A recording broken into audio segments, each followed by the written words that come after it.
I added a name, and that is Nehemiah, because during this quarter we're studying Ezra, Nehemiah, and Esther, which are all from the same period of time. Basically, when the Persian Empire gives permission to the Jews to return to Jerusalem and to Judah.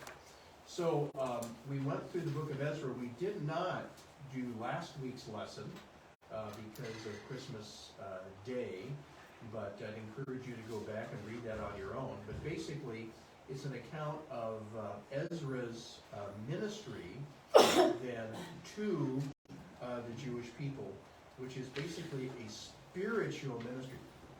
We have a discount this morning on this front row. The front row is half off this morning. We can do the discount. It's half off this morning, yeah. Because we have people who are gone.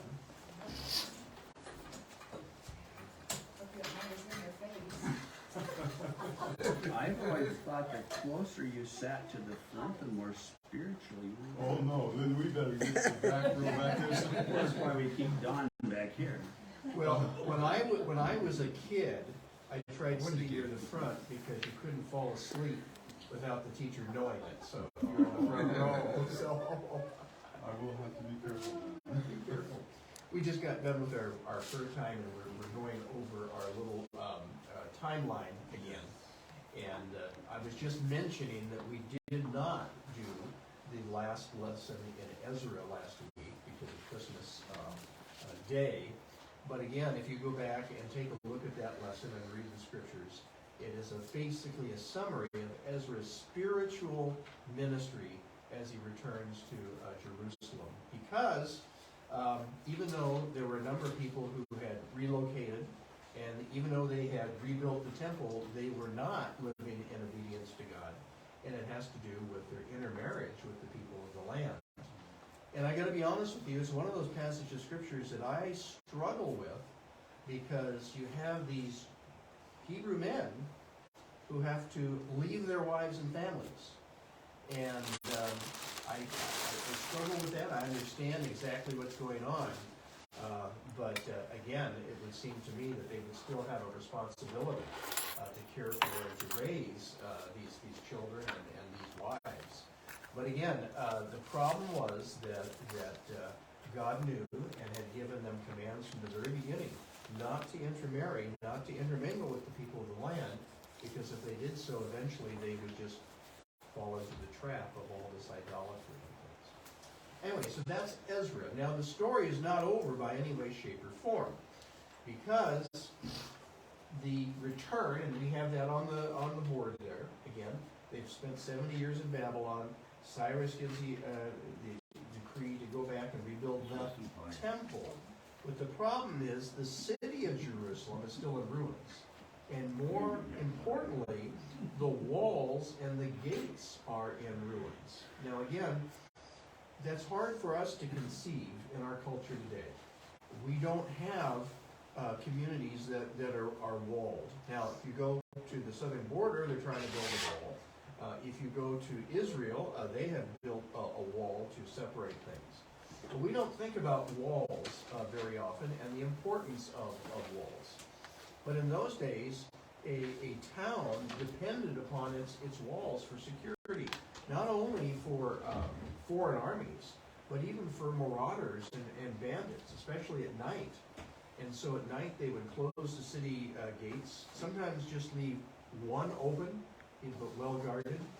Some of the city gates, did you go to Megiddo by any chance? Megiddo? Yeah. If you go there, it's fascinating because in the ruins, you can still see the city gate. Mm-hmm. And what's interesting is that there's no direct access. It's like it's a tell, which means a hill. So when you go up this hill, you don't go straight into the city. You have to make a sharp left-hand turn, which would slow down anybody on a horse. And then when you get to the city gate, it isn't just a wide open gate, but it's kind of a zigzag. And again, it could be much easier defended. Okay, so the concern now is that even though they have a kind of a sort of temple rebuilt, even though there is some degree of revival taking place based on Ezra's ministry, the city's still in ruins. And so we're going to see this, the word gets back to Persia, gets back to Nehemiah, who has a very responsible position. We're going to talk about that position. And he feels called to God. And I love this passage of Scripture because it shows the humility of Nehemiah, his dependence upon the Lord, his praying to the Lord, even in the last second when he's standing before the emperor. And he shoots up a quick prayer like, Lord, give me the words to say. So I think it's a very inspirational passage of Scripture. And of course, as Debbie reminded us earlier, we're talking about one of the shortest men described in the Bible. We think he's number 3. Nehemiah. Right, there's Bildad the Shuhite. He's second. And then there's the man who slept on his watch. He's shortest. Yes, right. But yeah, this is Nehemiah. Yes, all right, so let's go to chapter 1 and read verses 1 through 11 of Nehemiah. And we're going to talk about how he is praying for Jerusalem. The words of Nehemiah, the son of Hakkiah, in the month of Kislev. in the 20th year, while I was in Susa. citadel of Susa, Hananiah, one of my brothers, came from Judah with some other men, and I questioned them about the Jewish remnant that had survived the exile, and also about Jerusalem. They said to me, those who survived the exile and are back in the province are in great trouble and disgrace. The wall of Jerusalem is broken down, and its gates have been burned with fire. When I heard these things, I sat down and wept. For some days I mourned and fasted and prayed before the God of heaven. Then I said, Lord, the God of heaven, the great and awesome God, who keeps his covenant of love with those who love him and keep his commandments, let your ear be attentive and your eyes open to hear the prayer your servant is praying before you day and night for your servants, the people of Israel. I confess their sins. We Israelites, including myself and my father's family, have committed against you. We have acted very wickedly toward you. We have not obeyed the commands, decrees, and laws you gave your servant Moses. Remember this instruction you gave your servant Moses, saying, if you are unfaithful, I will scatter you among the nations. But if you return to me and obey my commands, then even if you exiled people are at the farthest horizon, I will gather them from there and bring them to the place I have chosen as a dwelling for my name. They are your servants and your people, whom you redeemed by your great strength and your mighty hand. Lord, let your ear be attentive to the prayer of your servant, and to the prayer of your servants who delight in revering your name. Give your servants success today by granting him favor in the presence of this man. I was cupbearer to the king. Okay, so again, we have a period of time here. Again, sometimes when we read Scripture, we forget how long it took for certain things to develop. So again, we're talking about almost a 100-year period of time now, where they have returned to the land, but they haven't developed. And we're going to see quite quickly that they have opposition from the people of the land. Now, your study guide wants to give some very good application to us as believers of the church. But as I kept reading this week, I kept thinking about the modern nation of Israel. I mean, they have basically been in the land now for about 100 years. They actually became a nation in 1948, 1967, during the Six-Day War. They finally got the whole city. But they have had continual opposition from the people of the land. They still don't have a temple rebuilt, although they want to. And so there's, to me, a lot of correlation, because just as they returned from the Babylonian exile, they have now returned from an exile that has been unheard of in human history before, where they have been scattered around the entire world. So anyway, in the fall of 445 BC, it says, the Lord laid a burden for the welfare of Jerusalem on the heart of a Jewish man named Nehemiah. Like Daniel before him in Babylon, Nehemiah had risen to prominence in the imperial court of Persia. And we're going to talk about his job here in just a moment. But it's incredible to me that these Jewish exiles are blessed by God, and God puts them in these positions of authority. The next book we're going to take a look at is the book of Esther. And of course, you know Mordecai's famous words, who knows if it wasn't for a time such as this that you were put in this position. I think that's a beautiful phrase, for such a time as this. Yeah.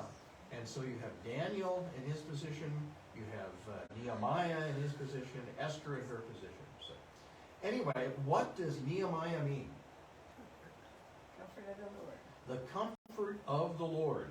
And it says it's related to two biblical names, Nahum, which means comfort, and Menahem, which means comforter. And so that's a very interesting situation. All right, so remember, Ezra, when he returned, basically had a spiritual ministry. Many people believe that modern-day Judaism is a response to Ezra's ministry. Some people go so far to say it's the Pharisees were a result of Ezra's ministry. But Ezra was not a Pharisee by any way, shape, or form. Sure didn't sound He like was it. calling people back to the law. But the problem was that it only went so far. They still were discouraged. They were still put down. And so Nehemiah gets a visit from his relative, and your study guide says it should be pronounced Hanani, which is interesting because that's not how I've heard it pronounced before. But anyway, he gives the message that they failed to rebuild the city, and most importantly, to rebuild the city walls and the gates. So they are in great danger all the time. And so Nehemiah now has this burden given to him by the Lord to return and to do something about this. So, what's the first thing that he does? Does he march right into the emperor's study and demand a hearing? No, he prays. He prays. And how long does he pray? Well, your study guide says when Nehemiah heard the distress of the Jews in Jerusalem, he took the most appropriate action available to him. For days he sat, wept, fasted, and prayed. 4 months would pass before this spiritual action translated into physical action. So it's almost as if the Lord had to prepare Nehemiah in order to be his servant, in order to take care of the situation. Now, it's interesting to me, I believe that God had prepared the whole situation, because we're going to see that King Artaxerxes could have had Nehemiah killed on the spot. But that didn't happen. The Lord was gracious to him. So Nehemiah began his prayer, praising God. He addressed the Lord, and again, my Bible has capital L, capital O, capital R, capital D, which is indicative of the Tetragrammaton, the YHWH, as we would put it, that covenant name for God. And he calls him the God of heaven. He calls him the great and awesome God. And as he prays, he, like Daniel, associates himself with his people, both historically and currently, realizing that they had sinned, that they had broken God's covenant. But what he does when he prays is he appeals to God based on his promises and covenant. God said, if you sin and violate my covenant, what am I going to do to you? Get you in exile. Yep, scatter you amongst the nations. But if you repent and turn back to me, what will I do? Gather you back. Again, whenever you study the prophets in the Old Testament, always keep in mind that there's always a twofold message, a twofold ministry.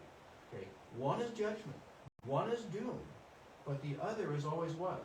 Restoration. Restoration. Always hope. Always hope. And really, you can take that and apply that to the entire study of Scripture. Okay? And I'm going to say more in our worship time about the challenge to read the Bible through in a year. But again, it always strikes me that when you read the early part of the book of Genesis, and then you read the end of the book of Revelation, that which is lost in Genesis is restored in Revelation. So this is God's history of dealing with mankind. All right. So he again comes before the Lord, and what's interesting is it says, up to this point in his prayer, Nehemiah had been humbly referring to himself in the third person as your servant. So again, this puts him along with some of the other great prophets of the Old Testament. Remember Isaiah, when God calls Isaiah, Isaiah says, you can't use me because I'm a man of unclean lips. When God calls Jeremiah, Jeremiah says, I'm but a youth, So all of these are humbled and don't really feel qualified. All right. So at the end of chapter 1, Nehemiah identifies his position within the Persian royal court. And his official title is what? Cupbearer. Cupbearer. Now, the problem is that you and I don't understand the historical background for that.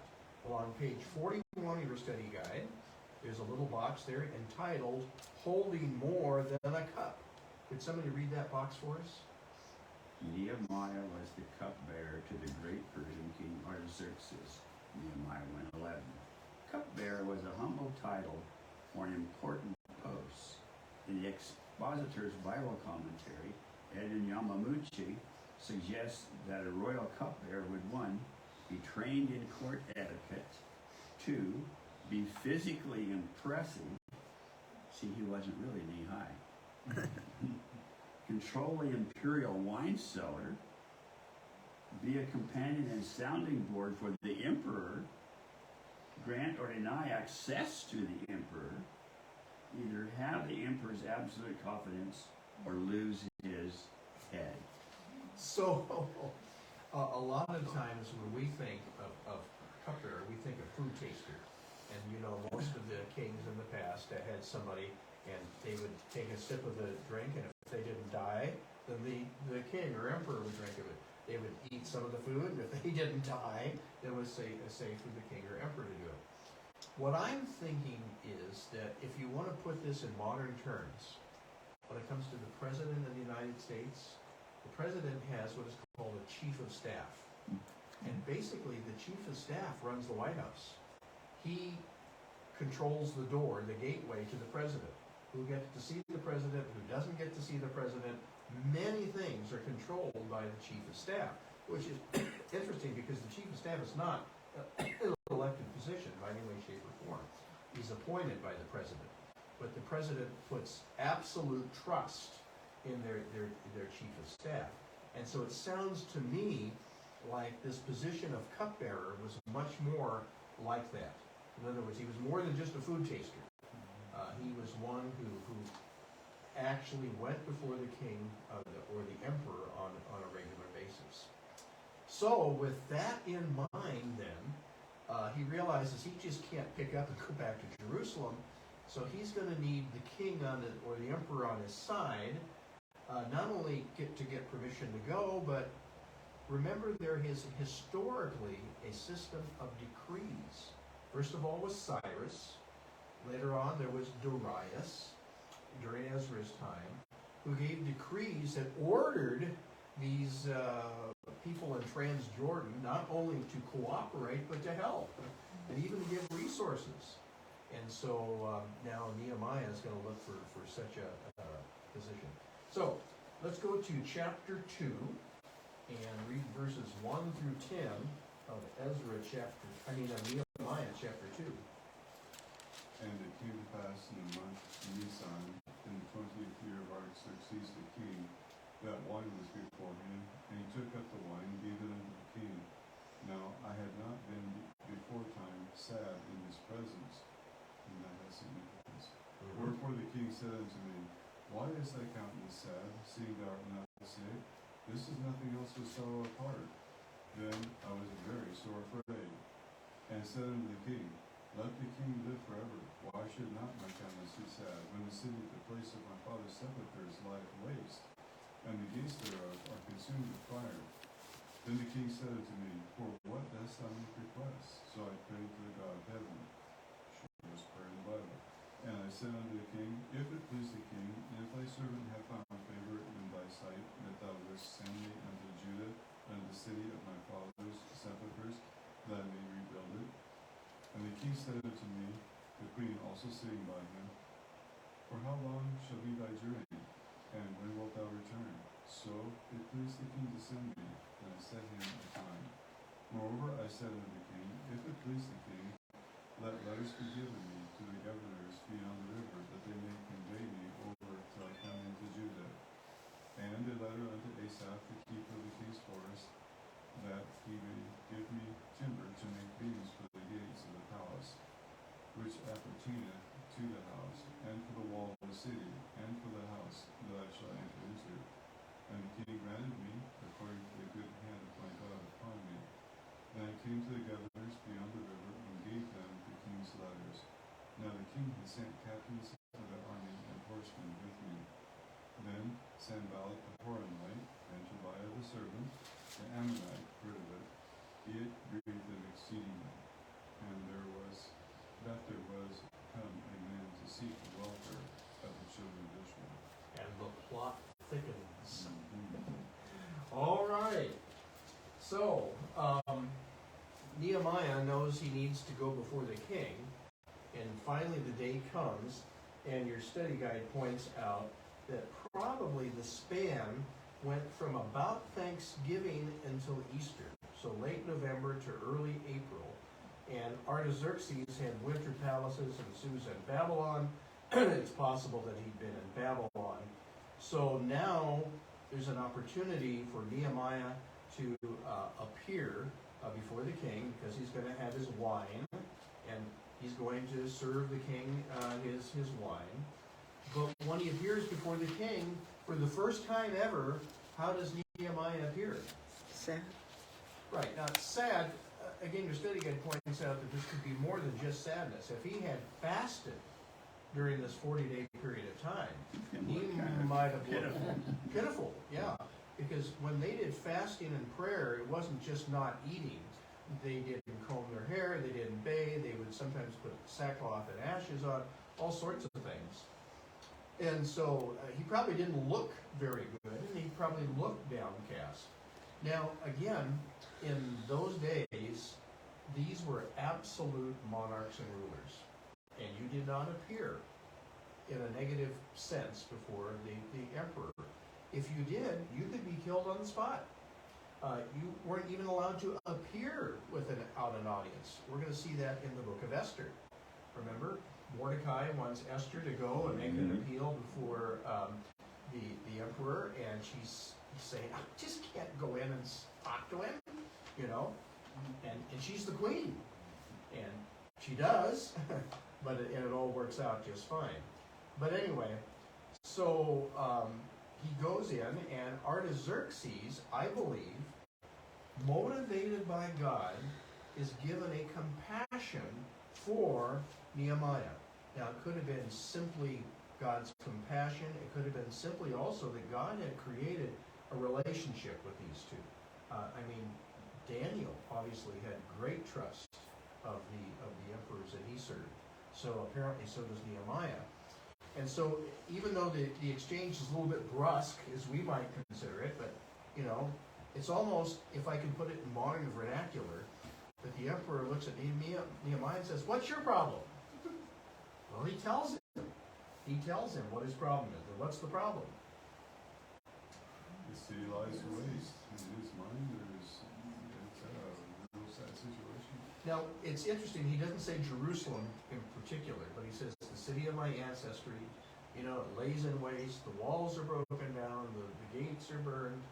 Now, it could be that Artaxerxes knew from Persian history that there had been prior decrees, especially by Cyrus and Darius, and so it could be that he knew the historical background.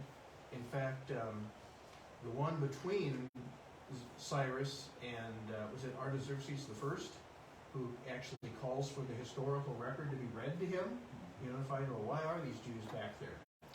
So, but anyway, so he asks a very, very blunt question, okay? So he looks at Nehemiah and he asks him, what question? What do you want? What do you want? Wow. I mean, you're talking at this point perhaps to the most powerful earthly ruler of his day. Okay? And he is just saying, what do you want? And so Nehemiah does the greatest thing that he could do, and as Mark put it, what did you call it? Shortest prayer in the Bible. Probably the shortest prayer in the Bible. You know? It might have been, seriously, in English, it might have been help. But again, it just shows the humility and the wisdom that Nehemiah has. He's not doing this arrogantly. He doesn't think that he has all this wisdom and brilliance. He knows that if anything is going to happen, it has to be based on God. And he's trusting in God's provision, as God would promise anyway. So he shoots up this quick work prayer, and that ought to be an encouragement to all of us, seriously, is because we get involved in situations all the time where we don't have time to say, excuse me, I'll be back in 30 minutes. Let me go pray about this. You know, we can just silently, call to God for help. And he does. And it's interesting that in a very few words, he asks for permission, and he gets it. And so the permission, first of all, is to return. And apparently, at least one of the king's wives is present, so he's before both of them. And their main question was, well, how long are you going to be gone? Which is interesting, which is infers permission for them to leave to begin with, but obviously concerned that they want him there in the palace. So anyway, he lays out the plans that he wants, and he asks for written permission for his mission, so that these bureaucrats in the Trans-Euphrates would actually have a document in hand. And again, this is what Cyrus gave during the first return. Later on, Darius gives this. When Ezra returns, he has documentation. Because again, in those days, you couldn't just pick up a telephone and call. You couldn't just get on the line. It took time to get information. And so he had official document. Then he asked permission to be able to get timber from Home Depot, right? Mm-hmm. The local Home Depot. No, it wasn't local Home Depot. What was it? King's Park. Right. And so on page 42 of your study guide, there is a little box entitled, "Which Way to the King's Park?" Did somebody read that for us? Home Depot. Nehemiah requested Artaxerxes' permission to use timber from the King's Royal Park, Nehemiah 2:8. The best-known source of fine timber in the Persian Empire was in Lebanon, the sieges of Lebanon, where Zerubbabel secured materials for the temple. However, it is improbable that these costly imported cedar logs were used to rebuild the gates of Jerusalem. A likely location of the king's forest is Solomon's garden, 2 Kings 24:5 and Ecclesiastes 2:5, which the early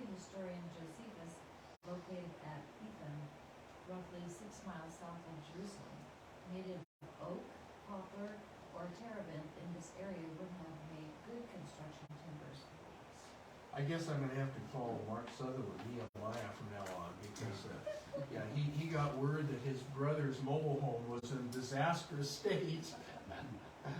And, yeah, they didn't go to the King's Garden, they went to Home Depot, but anyway, I went over Friday afternoon, and things looked a lot better than when I went over, the day after.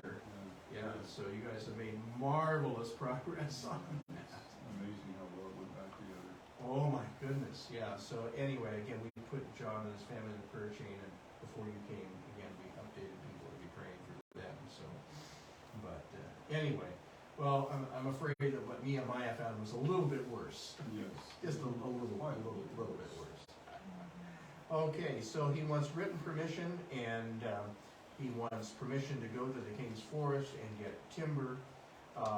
God graciously moved, and Artaxerxes gives him permission.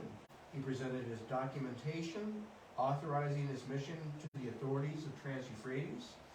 His status was enhanced by the presence of his armed imperial escort. So, again, you have to realize that when you travel the Fertile Crescent in those days, and we looked at that map before, going from what was the Babylon area, up, over, around, and back down, that was a long, long trip. And there were bandits along the way. There were robbers along the way. And so here Nehemiah shows up with an armed escort. These are palace guards.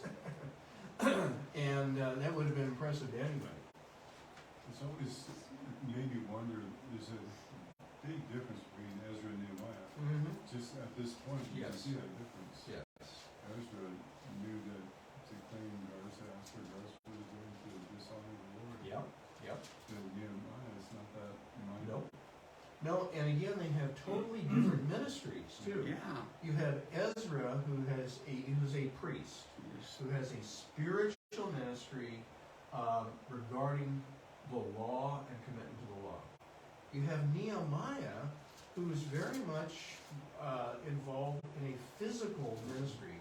This is the physical rebuilding of the city and things. And so, yeah, it's interesting because, yeah, like you say, Ezra has this idea that God's going to protect us, and yet when you get further into Nehemiah, I was reading last night again, of how when they were doing the rebuilding, they've got a tool in one hand, but a weapon in the other hand. Because we're going to see they end up with three main adversaries who are armed to the teeth and would love to come in and destroy them at any moment. And so God protects them. But so Ezra, you're right. He doesn't want an armed guard. Nehemiah gets an armed guard. And it's probably quite impressive when he shows up with these troops and hands them these documents, from the emperor. Ominously, Nehemiah introduced into his narrative two characters who were upset that he had arrived to promote the welfare of the Jews. Sanballat's name was Babylonian. He was likely named after Sin, the moon god. How appropriate. By the way, in the Arab world today, you know what the name for the moon god is? No. Allah. Moon? He's the moon god. That's Oh, what my my goodness. understanding. Yeah. So. Oh my goodness. Honor him as That's a being pretty the name. God above all gods. Oh. Well, Allah, that's a because pretty name. what I've read historically is that when Muhammad came to power, they were a polytheistic society, and the god of his particular tribe was Allah. And if I understand it right, they looked at him as this moon god. But anyway, so he exalted this Allah above all the others. And so, anyway. All right, he was probably from Upper or Lower Beth Horon, two villages about 12 miles northwest of Jerusalem on the main road to the Mediterranean coast. A leader of the Samaritan opposition. Now, Tobiah was a Jewish name, which means what? Good. That's interesting. He probably was a worldly Jew living in and controlling the territory associated with Ammon, east of the Jordan River. These two men were Nehemiah's bitter enemies for years to come. Nehemiah probably would not have been the great leader he was without Sanballat and Tobiah's opposition. Now that's an interesting thought. Most of us think of opposition as being a negative thing. But my grandson, Bartolo, as you know, is in wrestling. And he goes during the regular school year every morning at 6 o'clock in the morning to do strength training. Now, what do they do with strength training? Stress. They provide resistance, right? They put more and more weights on these machines, and they have to struggle harder and harder because if you've ever seen one of these matches, and I can hardly watch them, to me they're very brutal. But anyway, I mean, this is outright physical contact and struggle between two individuals. And Bart has won several matches this year by actually pinning his opponent. Not just winning on points, but actually physically pinning them. And Bart only weighs like 106 pounds, but he, is that weight category. But again, it's the resistance training that develops the strength and muscles. And so the idea is that maybe the Lord allows Sanballat and Tobiah, and we're going to see one more, to provide opposition, which caused more resolve amongst Nehemiah and the people. You heard the one about how come the butterfly has to struggle out of the cocoon? If you let it out on its own, it'll never fly. Yeah. I believe that. And in the physical body, bones grow by impact and Right. resistance. Right. Well, that's because, did you know that when our astronauts return from the International Space Station, they have to go through physical therapy because their bones become weak Absolutely. due to no gravity. Yeah. So. All right, let's take a look at Nehemiah motivates Jerusalem in verses 11 through 20. So I came to Jerusalem and was there 3 days. And I arose in the night, and a few men with me.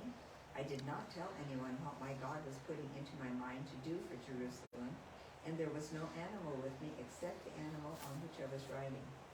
So I went out at night by the valley gate in the direction of the Dragon's Well and onto the refuse gate, inspecting the walls of Jerusalem which were broken down, and its gates which were consumed by fire.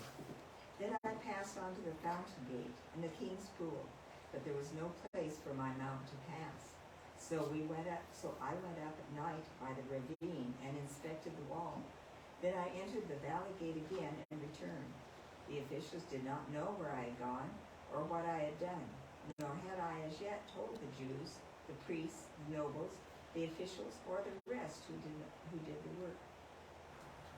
Then I said to them, "You see the bad situation we are in, that Jerusalem is desolate and its gates burned by fire.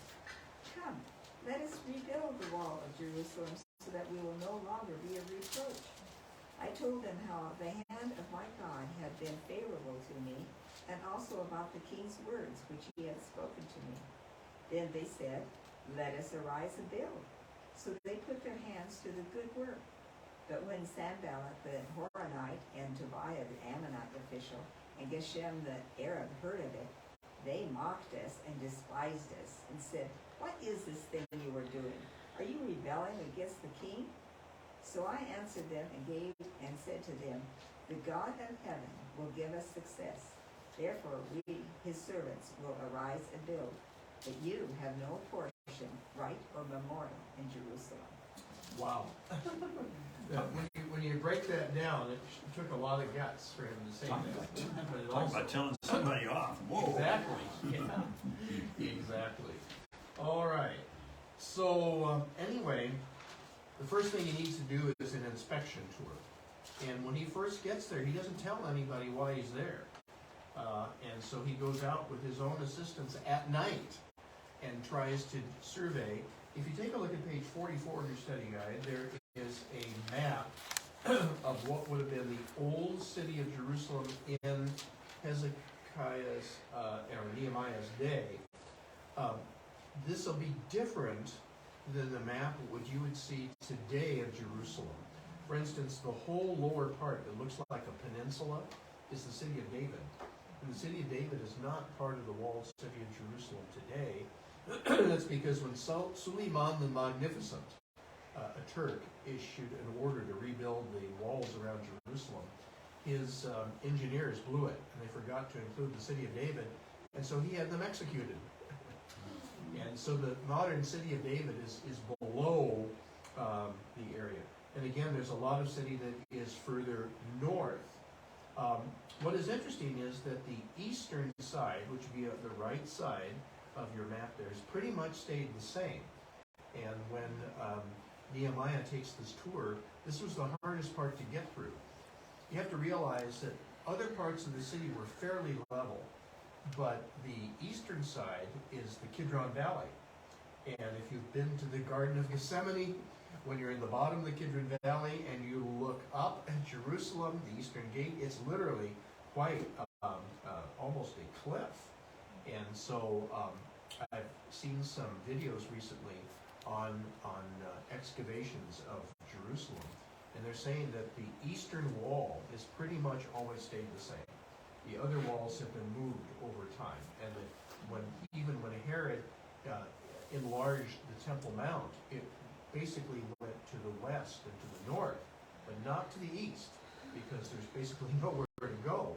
And so, anyway, you see these different gates that existed during that period of time in the walls, and it was a mess. It was a mess. He couldn't even get through riding his donkey or whatever it was.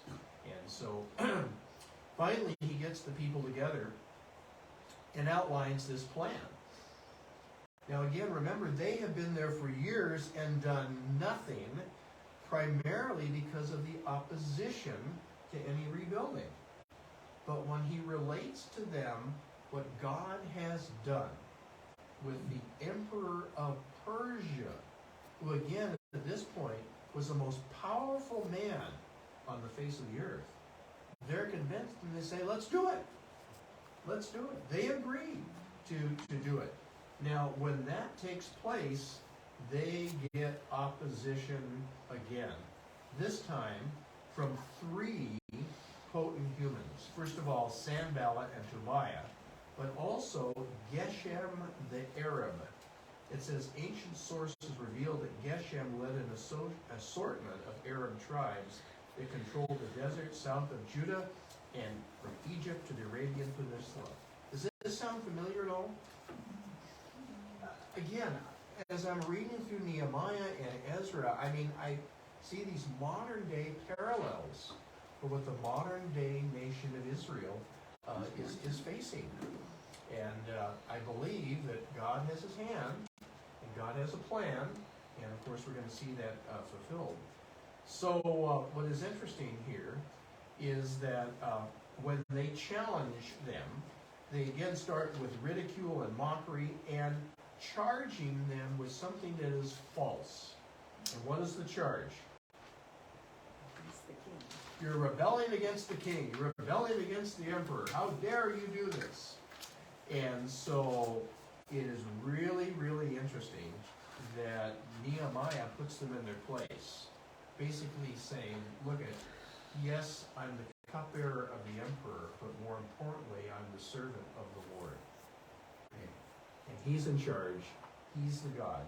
And so if you take a look at page 46 of your study guide, I love what it says here.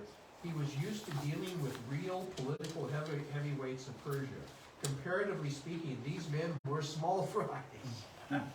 They felt they were important. On the other hand, Nehemiah looked at the situation in Jerusalem through a theological lens. The God of heaven wanted the walls built. He and the Jews were the servants of the God of heaven by terms of a covenant. Sanballat, Tobiah, and Geshem had no covenant status. Jerusalem belonged to God and his people. The blustering nations around them had no part in God's plan for Jerusalem. And again, I think about what is going on in the Middle East today. You know, you have Iran that wants to build these weapons to literally obliterate Israel. You know, you have the situation going on with Russia, and perhaps Ezekiel 38 and 39 seems to be coming together, this huge coalition. All these things taking place. You have Hamas, you have the PLO, you know, you have all these different groups that want to get rid of Israel, and yet it's prospering today. I just read an article yesterday saying that Israel is the world's 4th largest economy. Israel. Isn't that amazing? Yeah, yeah. And so then I also got thinking about the fact that this week they installed Benjamin Netanyahu once again as Prime Minister of Israel. Now, I don't believe that Netanyahu is like Nehemiah and Esther in a spiritual commitment.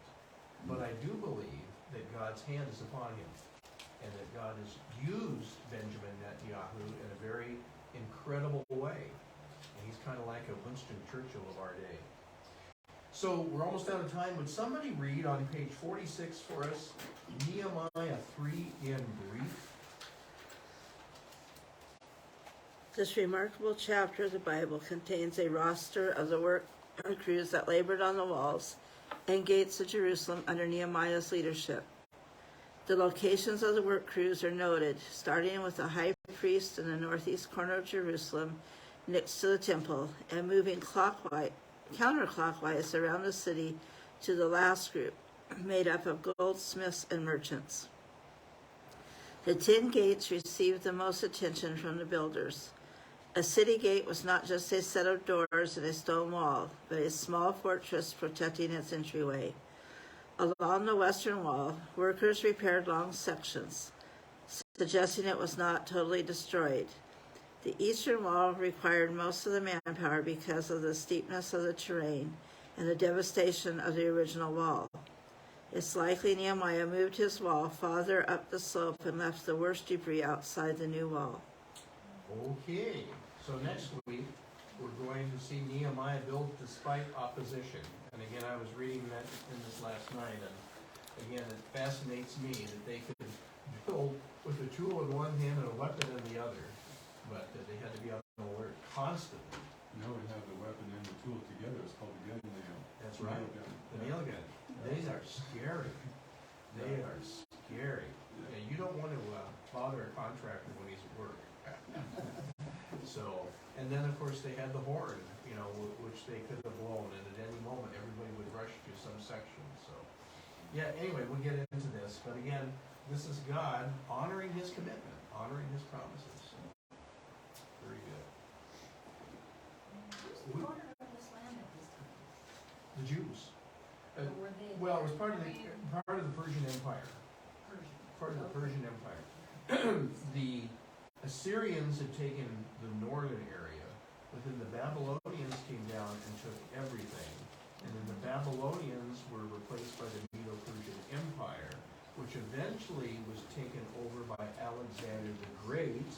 And when he died, then his 4 generals took over, and 2 of them battled over the Palestine, the Seleucids and the Ptolemies.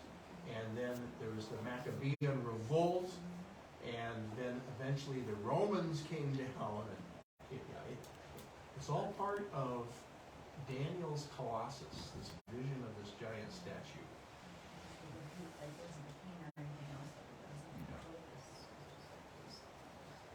I do have a video this morning, but this one is not embedded off the internet. It's actually downloaded into the computer, so I did a sound check earlier, and it sounded okay then, but we'll see. And I have the speakers on, but again, I think I clicked them